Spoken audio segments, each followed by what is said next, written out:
Hi friends, हम लोग इस वीडियो में देखने वाले हैं क्लास 10th का फिजिक्स का फर्स्ट चैप्टर प्रकाश के परावर्तन तथा अपवर्तन। क्या प्रकाश का परावर्तन तथा अपवर्तन के क्या देखेंगे, ऑब्जेक्टिव देखेंगे। उससे पहले क्या कर देना है, नए चैनल को सब्सक्राइब कर देना है, बेल आइकन दबा देना है। तो आपको इस चैनल पर आपको 10th क्लास का ऑल सिलेबस, आपको ऑब्जेक्टिव सब्जेक्टिव पूरा सभी चैप्टर हम क्लियर कर देंगे। बस इसको सब्सक्राइब करके रखिए। जी हाँ, याद कर लीजिए केकेजी क्लासेस गूगल ओपन करना है और केकेजी क्लासेस सर्च करना है। सर्च करते ही कुछ इस प्रकार से इंटरफेस आएगा, इसको ओपन करना है। ओपन करने के बाद कुछ इस प्रकार से इंटरफेस आएगा। इसमें 12th 10th question bank model set यहाँ पे आकर पढ़ सकते हैं और अच्छे मार्क्स उठा सकते हैं। फर्स्ट क्वेश्चन क्या है हमारे पास, तो एक नंबर क्वेश्चन क्या है, उत्तल दर्पण यानी कि उत्तल दर्पण द्वारा बना प्रतिबिंब कैसा होता है। ठीक है, उत्तल दर्पण द्वारा बना प्रतिबिंब कैसा होता है, तो इसका करेक्ट ऑप्शन हो जाएगा ऑप्शन नंबर ए, हमेशा सीधा होता है। क्या होता है, हमेशा सीधा होता है। मैं थोड़ा कलर चेंज कर लेता हूँ, मैं इस कलर को ले लेता हूँ। हाँ चलिए, काम चल जाएगा इससे। तो क्या हो जाएगा, तो हमेशा सीधा होता है, यानी कि ऑप्शन नंबर ए बिल्कुल राइट हो जाएगा। नेक्स्ट क्वेश्चन देख लेते हैं, क्वेश्चन नंबर 2 नंबर क्वेश्चन क्या है, जो मोटर गाड़ी होता है, यानी कि जो मोटर गाड़ी होता है उसके चालक के सामने लगा रहता है। उसके चालक के सामने क्या लगा रहता है वो पूछ रहा है। तो क्या लगा रहता है, उत्तल दर्पण लगा हुआ है। यानी जो चालक होता है उसके बगल में जो मिरर लगा हुआ है, शीशा लगा हुआ है, वो उत्तल दर्पण से बना हुआ मिरर होता है, यानी कि ऑप्शन नंबर बी बिल्कुल राइट हो जाएगा। नेक्स्ट क्वेश्चन देख लेते हैं, क्वेश्चन नंबर 3 नंबर क्वेश्चन क्या है, अवतल दर्पण की फोकस दूरी उसकी वक्रता त्रिज्या की, यानी कि जो अवतल दर्पण की फोकस दूरी जो होती है उसकी वक्रता त्रिज्या की आधी होती है। क्या होती है, वक्रता त्रिज्या की आधी होती है। यहाँ पर समझ लीजिए बात को, अगर हम इसके अवतल दर्पण बनाए तो क्या होता है, जो इसका फोकस दूरी होता है वो वक्रता त्रिज्या यानी कि आर होता है वह पूरा, और इसका ये एफ होता है, यानी कि होता क्या है, आर इक्वल टू 2f होता है, यानी कि उसकी आधी होती है। क्या वक्रता त्रिज्या उसकी फोकस दूरी की आधी होती है, यानी फोकस दूरी है उसकी आधी होती है, बिल्कुल आधी होती है, यानी कि 2 इधर आ जाएगा तो वही आधी होती है। समझ रहे बात को।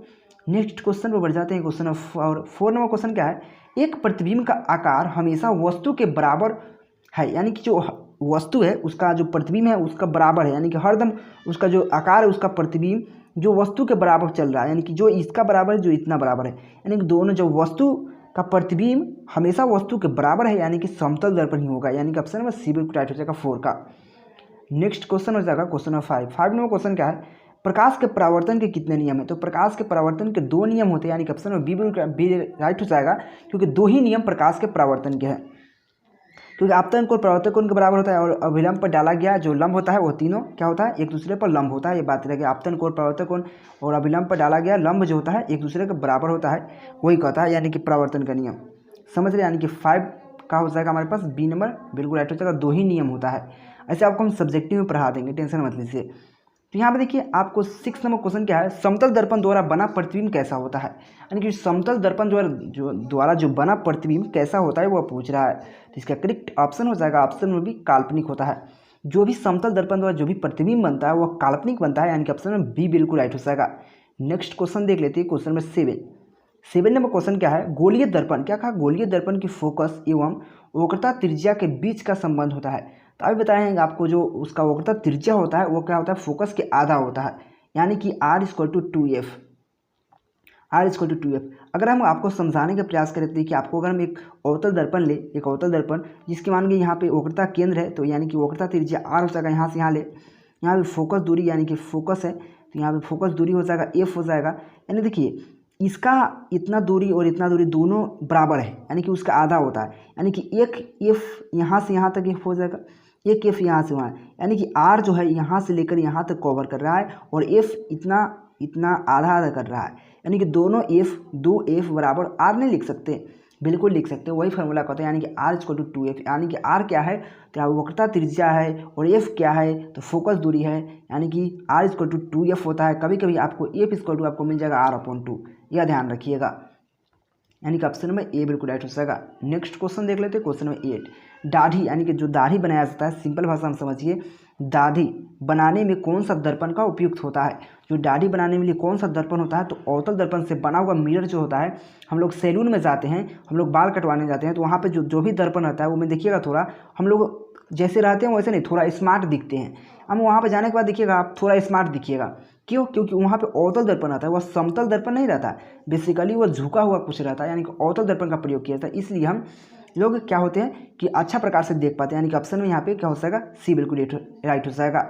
नेक्स्ट क्वेश्चन देख लेते हैं, क्वेश्चन नंबर 9, किस दर्पण की फोकस दूरी चीफ प्रॉपर्टी के अनुसार ऋणात्मक मानी जाती है। यानी कि किस दर्पण का जो वक्रता फोकस दूरी होती है वह क्या होता है, चीफ प्रॉपर्टी के अनुसार ऋणात्मक लिया जाता है।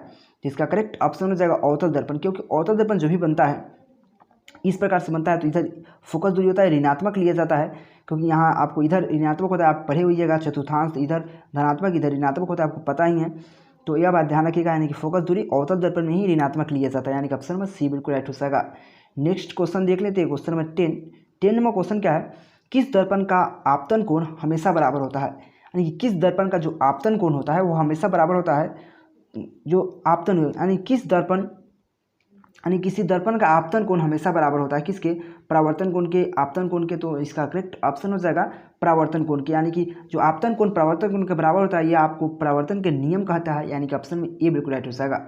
नेक्स्ट क्वेश्चन देख लेते हैं, क्वेश्चन में आप देखिए यहाँ पे समझने वाली क्वेश्चन क्या है, यहाँ पे 11 नंबर क्वेश्चन क्या है, 32 सेंटीमीटर वक्रता त्रिज्या, क्या कहा 32 सेंटीमीटर वक्रता त्रिज्या, यानी कि वक्रता त्रिज्या आर इक्वल टू क्या 32 सेंटीमीटर है। आपको कह रहा है कि यहाँ पे यहाँ कहा रहा है उत्तल दर्पण की फोकस दूरी ज्ञात करना है, उत्तल दर्पण की फोकस दूरी ज्ञात करना है। तो क्या हो जाएगा, आपको आर इक्वल टू फार्मूला पता है 2f, आपको पता है 2f। अगर आपको फोकस दूरी का f ज्ञात करने के लिए तो 2 को इधर कर देंगे, यानी अपॉन में 2 कर देंगे, यहाँ से गैप कर देंगे, तो उसी बात इस प्रकार से हम लिख सकते हैं। अगर हम एफ इक्वल टू लिखने पर आर अपॉन 2 कर सकते हैं। आपको आर पता है, आर क्या पता है आपको 32 दिया हुआ अपॉन 2, यानी कि कट जाएगा तो कितना बचेगा 16 सेंटीमीटर, यानी कि ऑप्शन में यहाँ पे बी बिल्कुल राइट हो जाएगा। अब बना कर देख लीजिए ना, तो ऐसा हो सकता है यहाँ पे 32 की जगह कुछ भी कर दें, तो आप याद रखिएगा, ध्यान रखिएगा इस बात को। नेक्स्ट क्वेश्चन देखिए, हम इसी का उल्लेख दिए हैं, क्या हो गया, 18 सेंटीमीटर फोकस दूरी वाले उत्तल जो दर्पण है उसकी वक्रता त्रिज्या ज्ञात करना है, यानी कि आर इक्वल टू 2f होता है। आपको एफ दिया हुआ है, यानी कि फोकस दूरी दिया हुआ है एफ, यानी कि आर इक्वल टू 2 गुने 18 लिख सकते हैं, बिल्कुल लिख सकते हैं। क्या हो जाएगा 18 गुने 36 सेंटीमीटर, यानी कि ऑप्शन नंबर ए राइट हो जाएगा। बोल सिंपल है यार, तो ऑप्शन नंबर ए बिल्कुल राइट हो जाएगा, बना कर देख लीजिए ना। अगला क्वेश्चन देख लेते हैं, क्वेश्चन नंबर 13 नंबर क्वेश्चन क्या है, गोलीय दर्पण में सभी दूरियां मापी जाती है। यानी जो गोलीय दर्पण होता है उसमें सभी दूरियां कहाँ से मापी जाती है, ध्रुव से मापी जाती है, यानी कि ऑप्शन यहाँ पी, यानी कि जो भी कोई भी अगर नापा जाता है तो अगर हम कोई दर्पण ले तो उसमें कहाँ से नापते हैं, यहाँ ध्रुव यानी कि पी से तभी सभी दूरी के मापते हैं। वक्रता केंद्र, वक्रता त्रिज्या, यहाँ पे जो भी होता है, यहाँ फोकस दूरी जो भी नापते हैं वो ध्रुव से नापते हैं, यानी कि ऑप्शन में यहाँ पे सी बिल्कुल राइट हो जाएगा। नेक्स्ट क्वेश्चन देख लेते हैं, क्वेश्चन नंबर 14 नंबर क्वेश्चन क्या है, उत्तल लेंस होता है, जो उत्तल लेंस कैसा होता है, किनारे पर हमेशा, देखिए उत्तल लेंस होता कैसा है, देखिए उत्तल लेंस इस प्रकार से होता है, इसको उत्तल लेंस बोलते हैं, यानी कि किनारे की अपेक्षा बीच में मोटा होता है। क्या होता है, किनारे की अपेक्षा बीच में मोटा होता है, यही होता है उत्तल लेंस। अवतल लेंस कैसा होता है, तो अवतल लेंस इस प्रकार से होता है, अवतल लेंस यह है और उत्तल लेंस यह है, यानी कि उत्तल लेंस जो होता है और किनारे की अपेक्षा बीच में मोटा होता है, लेकिन उत्तल लेंस क्या होता है, उत्तल लेंस होता है किनारे की अपेक्षा बीच में मोटा, अवतल लेंस क्या होता है, किनारे की अपेक्षा बीच में पतला होता है। तो यह बात ध्यान रखिएगा, तो क्या हो जाएगा, तो यह उत्तल के लिए क्या हो जाएगा, बीच में मोटा होता है, यानी कि ऑप्शन में ए बिल्कुल राइट हो जाएगा। अगर आपको अगला क्वेश्चन बढ़ने का प्रयास करें, यहाँ पूछ दिया कि अवतल दर्पण कैसा होता है, तो किनारे की अपेक्षा क्या होता है, किनारे की अपेक्षा बीच में पतला होता है, यानी कि ऑप्शन में बी बिल्कुल राइट हो जाएगा, सिंपल है। नेक्स्ट क्वेश्चन बढ़ने का प्रयास करें तो आपको पूछ दिया उत्तल, यानी क्या कहा, उत्तल जो लेंस है वो आवर्धन बराबर होता है। उत्तल आवर्धन बराबर क्या होता है, M upon V upon U होता है, M equal to V upon U होता है। वी क्या है, तो वस्तु का प्रतिबिंब है, यू क्या है, वस्तु है, क्या है, वस्तु का प्रतिबिंब, और यह क्या है, तो वस्तु है, याद रखिएगा इस बात को। यानी कि वी अपॉन यू होता है, यानी कि प्रतिबिंब अपॉन जो भी वस्तु होता है उसको रख सकते हैं, यानी कि ऑप्शन में यहाँ पे सी बिल्कुल राइट हो जाएगा, वी अपॉन यू, ध्यान रखिएगा इस बात को। क्या उत्तल लेंस की बात हो रहा है इसलिए माइनस नहीं लगा। नेक्स्ट क्वेश्चन हो जाएगा यहाँ पे स्नेल का नियम, आपको स्नेल का नियम पढ़े होइएगा या अपवर्तन के द्वितीय नियम पढ़े होइएगा। देखिए अपवर्तन के द्वितीय नियम को ही स्नेल का नियम बोला जाता है। स्नेल का नियम क्या होता है, साइन आई अपॉन आर, यानी कि साइन का जो कोज्या होता है, जो भी sine I upon sine R होता है, इस बात को ध्यान रखिएगा, यानी कि ऑप्शन नंबर हम देखने का प्रयास करें तो बी बिल्कुल राइट हो जाएगा 17 का। नेक्स्ट क्वेश्चन हो जाएगा हमारे पास 18 नंबर क्वेश्चन क्या है, यानी कि निम्नलिखित में से कौन सा पदार्थ लेंस बनाने में प्रयुक्त नहीं किया जाता है। क्योंकि कौन सा ऐसा पदार्थ है जिसको लेंस बनाने में प्रयुक्त नहीं किया जाता है, कांच, मिट्टी, जल, प्लास्टिक। यानी कि जो मिट्टी है, जो मिट्टी हम लोग मिट्टी जिसको माटी बोलते हैं, जैसे भोजपुरी में चाहे देहाती भाषा में कहने का प्रयास करें तो माटी जिसको बोला जाता है, तो मिट्टी को उपयोग नहीं कर सकते हैं लेंस बनाने में, कोई उसका उपयोग ही नहीं है, यानी कि ऑप्शन में बी राइट हो जाएगा। नेक्स्ट क्वेश्चन देख लेते हैं, क्वेश्चन में यहाँ पे 19 नंबर क्वेश्चन क्या आ रहा है, प्रकाश तंतु, क्या कहा, प्रकाश तंतु में प्रकाश का होता है, यानी कि प्रकाश तंतु में प्रकाश का क्या होता है, यानी पूर्ण आंतरिक प्रवर्तन, समान प्रवर्तन या अपवर्तन या वर्ण विक्षेपन। तो इसका करेक्ट ऑप्शन हो जाएगा ऑप्शन नंबर ए, पूर्ण आंतरिक परावर्तन। क्या होता है? पूर्ण आंतरिक परावर्तन। नेक्स्ट क्वेश्चन बने, प्लीज़ यार सब्सक्राइब करके रखिएगा चैनल मेरा। तो अगला क्वेश्चन देख लेते हैं, क्वेश्चन आपको पूरा मिलेगा, टेंशन मत लीजिए। आपको 12th क्लास की अगर पढ़ते हैं आप लोग तो मेरा केकेजी क्लासेस एक चैनल है, उसको भी सब्सक्राइब कर सकते हैं, और केकेजी स्टडी को जरूर सब्सक्राइब कीजिएगा। यहाँ देखिए, अगर हम देखें 20 नंबर क्वेश्चन, तो निम्नलिखित में किस अपवर्तनांक यानी किसका अपवर्तनांक अधिकतम होता है, यानी किसका अपवर्तनांक अधिकतम होता है? तो हीरा का अपवर्तनांक सबसे अधिकतम होता है। कितना होता है? 2.42 होता है, याद रखिएगा। कितना अपवर्तनांक? 2.42 अपवर्तनांक होता है, यानी कि ऑप्शन में यहाँ पे सी बिल्कुल राइट हो जाएगा। नेक्स्ट क्वेश्चन बढ़ जाते हैं। क्वेश्चन में देखिए आइए क्या क्वेश्चन, देखिए आपको हीरा का अपवर्तनांक जो 12th क्लास यानी कि ISC के 2020 के एग्जाम में पूछ दिया था फिजिक्स में, याद रखिएगा। 12th क्लास सोच लीजिए, 12th में जब पूछ दिया यानी कि आपको बहुत ही इंपॉर्टेंट हो जाता है, और ये बहुत सिंपल है। आपको कितना होता है? हीरा का अपवर्तनांक होता है 2 से 10th का क्वेश्चन है, लेकिन 12th में पूछ दिया था, यानी कि ऑप्शन बी बिल्कुल राइट हो जाएगा। 2.42 होता है इसका अपवर्तनांक।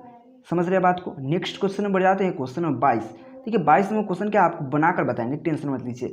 यहाँ पे क्या यहाँ पे उत्तल लेंस कर दिया, यानी कि फोकस दूरी जो भी होगा वह प्लस में होगा, यानी कि उत्तल लेंस फोकस दूरी 20 सेंटीमीटर है। तो आपके क्षमता पूछ रहे हैं, देखिए आपको क्षमता बराबर एम अगर हम निकालने का प्रयास करें तो क्या होता है? 1/f होता है। तो बेसिकली एफ जो होता है मीटर में होना चाहिए, एफ जो होता है फोकस दूरी वो मीटर में होगा तभी ऐसा होता है। लेकिन अगर क्षमता ज्ञात करने का प्रयास करें एम बराबर 100/f, जब एफ क्या हो? सेंटीमीटर में हो।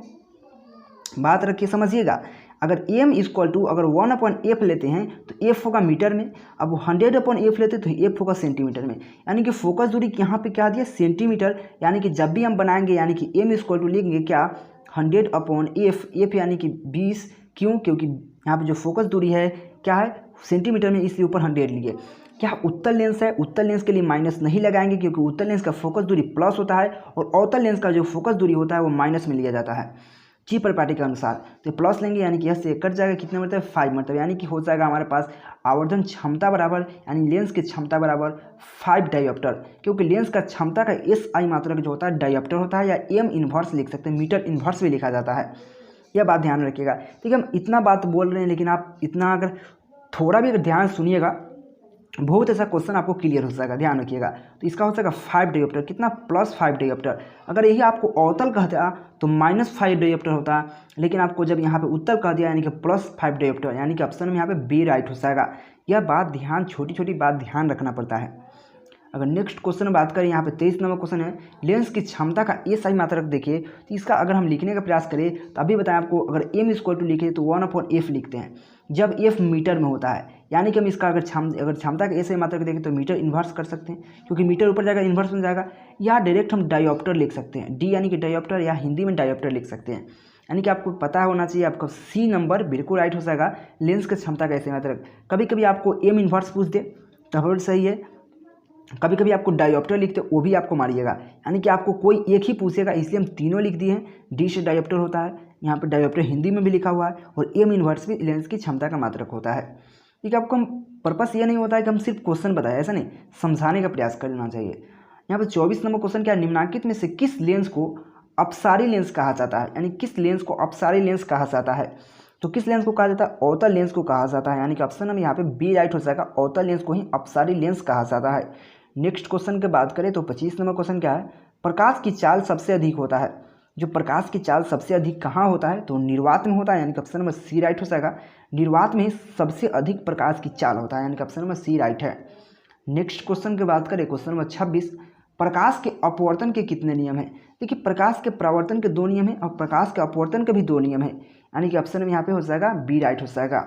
नेक्स्ट क्वेश्चन की बात करें तो आपको क्या है? जब प्रकाश की किरण एक माध्यम से दूसरे माध्यम में प्रवेश करता है तो क्या होता है? तो प्रकाश की क्या होता है? परावर्तन होता है। जब प्रकाश जो भी अगर किरण अगर एक माध्यम से दूसरे माध्यम में प्रवेश करता है, यानी कि एक माध्यम से दूसरे माध्यम में जब प्रवेश कर रहा है तो क्या होगा? अपवर्तन होगा। जब एक माध्यम से प्रवेश नहीं करके टकरा कर वापस लौट जाता है वह क्या होता है? अपवर्तन होता है। परावर्तन अपवर्तन नहीं पढ़े हुएगा, हमको पढ़ाएंगे, टेंशन मत लीजिए। तो क्या हो सका? अपवर्तन हो सकेगा। नेक्स्ट क्वेश्चन की बात करें, यहाँ पे 28 नंबर क्वेश्चन क्या है? एक लेंस की क्षमता 5 डायोप्टर है। देखिए यहाँ पर समझ लीजिए, 5 डायोप्टर कह दिया, यानी कि उत्तल लेंस है। क्यों? क्योंकि उत्तल लेंस इसलिए हो गया, पहले बात यहाँ पे दिमाग में खटकना चाहिए, प्लस है तो यानी कि उत्तल लेंस की बात हो रही है ना, तो क्या हो जाएगा उत्तर लेंस है, क्योंकि प्लस की बात हो रही उत्तर लेंस हो जाएगा, तो यह होगा क्या हो जाएगा 20 सेंटीमीटर वाला उत्तर लेंस। क्योंकि आपको जो अगर आपको हम बताने का प्रयास करें 5 डायोप्टर दिया हुआ है, यानी कि एम इक्वल टू दिया हुआ है आपको 5 डायोप्टर। ठीक, आपको निकालना है फोकस दूरी, क्या निकालना है आपको लेंस होगा, तो आपको यहाँ पे दिया हुआ फोकस ज्ञात करने के लिए तो किस प्रकार से, यानी कि 5 डायोप्टर इक्वल टू लिख सकते हैं, क्योंकि यहाँ पे देखिए सभी सेंटीमीटर में दिया हुआ है, यानी कि 100/f लिखना पड़ेगा।